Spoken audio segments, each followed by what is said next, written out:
a qualquer conselho, né? Eu já tive muitas experiências em conselho, montagem de conselho, quando eu era estudante de serviço social na Universidade Federal de Alagoas, é sempre polêmico, né? Porque você vai juntar segmentos que têm interesses diferenciados. Eu não gosto de dizer que a Secretaria de Turismo do Estado não é importante participar, como tem inúmeras instituições aí que era importante participar desse conselho. Mas, infelizmente, tem um danado chamado paridade, né, e a quantidade de conselheiros, que não dá para a gente incluir todas as instituições. Isso não quer dizer que a instituição que não está no Conselho Deliberativo, que não vai ter uma interlocução, pessoal. Qual é o potencial desse município? O potencial desse município é desenvolvimento sustentável, né, a gente cuidar desse ecossistema, desenvolver economicamente e socialmente para que as pessoas tenham qualidade de vida.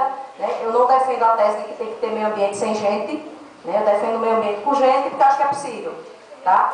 Então, independente de estar com assento no conselho ou não, as instituições vão estar participando porque esse tema vai estar na ordem do dia. Então, outra coisa, as políticas públicas nesse país, elas são todas municipalizadas, com exceção da reforma agrária. Mas assim mesmo ainda tem uma interseção no município. Então, eu proponho, tá certo? Eu não sei quem foi que propôs, mas que, ao invés de dizer a Secretaria de Estado de Turismo, que a gente contemple, o prefeito não pleiteou 2 vagas, então não tem uma Secretaria de Turismo.